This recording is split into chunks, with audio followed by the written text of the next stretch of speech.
tonight. To continue the case for the opposition, it brings me great pleasure to invite sociologist at the University of Washington, Professor Michael Hechter.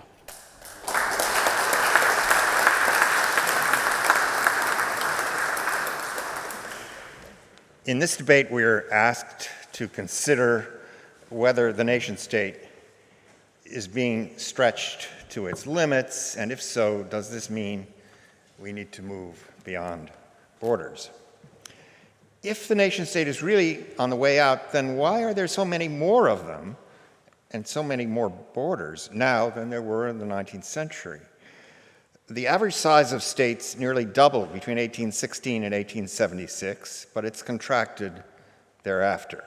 The rise in state size during the 19th century was due to the growth of Austro-Hungarian, Russian, and Ottoman empires, and of federal democracies, which tend to be large, whereas the decline of average size in the 20th century is the result of an increasing number of unitary democracies and newly independent ex-colonies in the developing world, which tend to be small. The same pattern also holds true for the United Kingdom. In the 19th century, it included Ireland, but then subsequently lost it.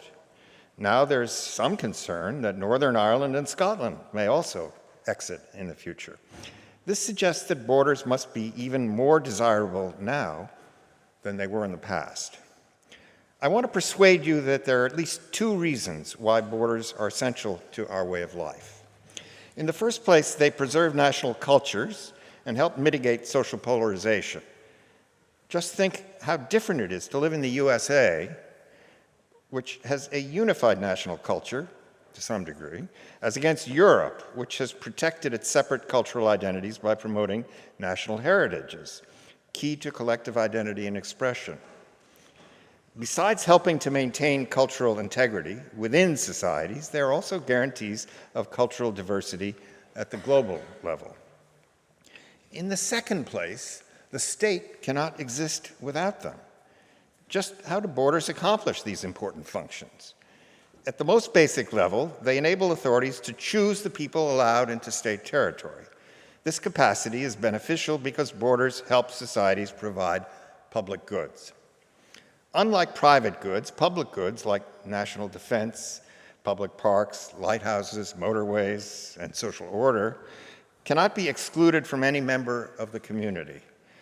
These goods are costly to produce, but since no one can be denied access to them, members may have little reason to contribute to their production.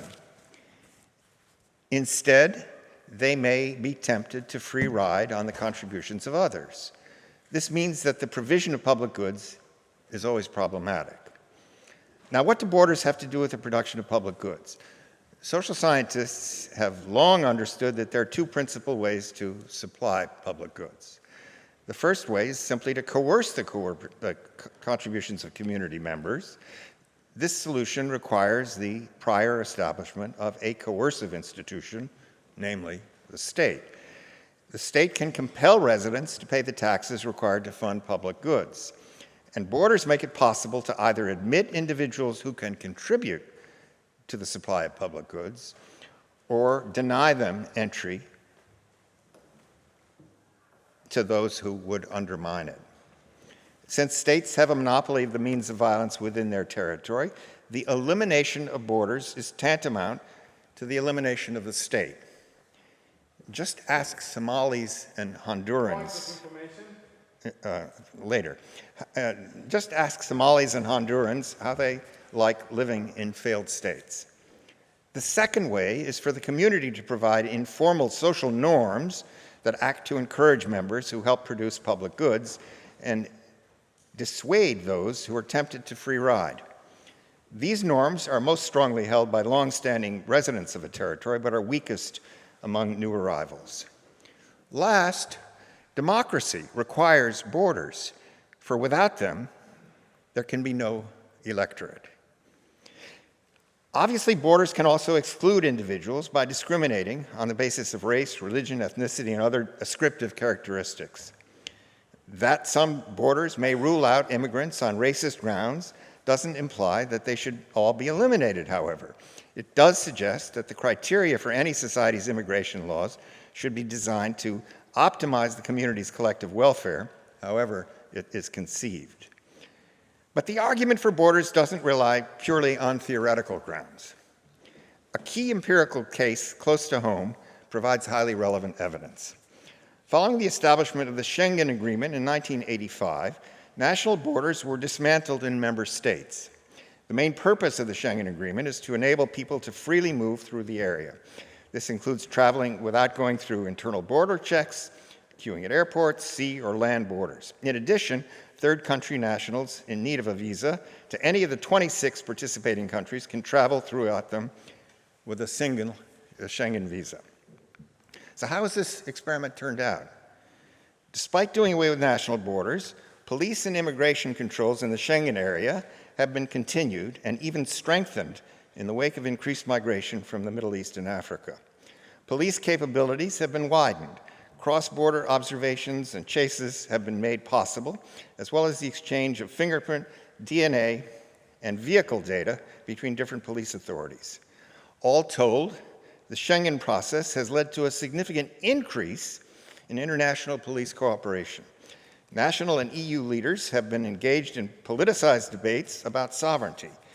This has not only led to the reintroduction of border checks at the actual physical borders between Schengen states, but also to an increase in the usage of Article 23 of the Schengen Borders Code, which legitimates the policing of internal borders.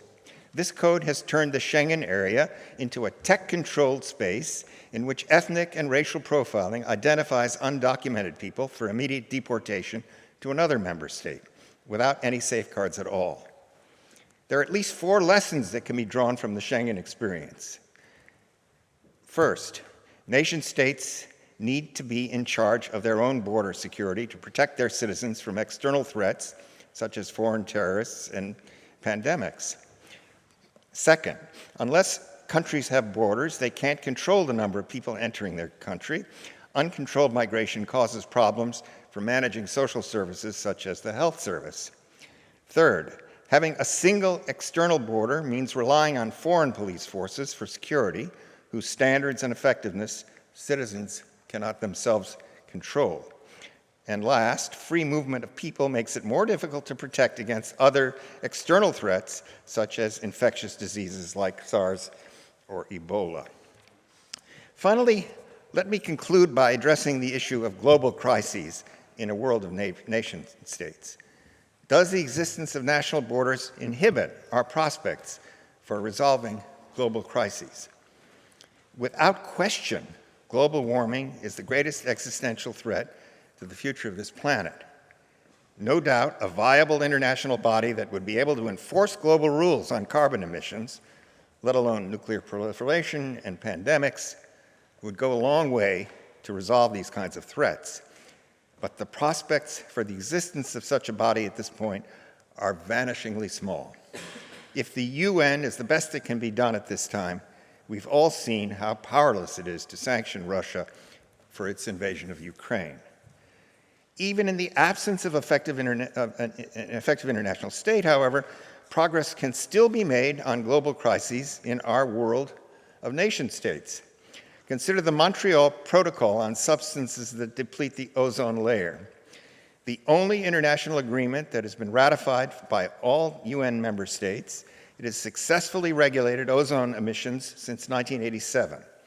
The key to its adoption is incentive compatibility, which occurs when every state can achieve its best outcome merely by acting according to its own true preferences.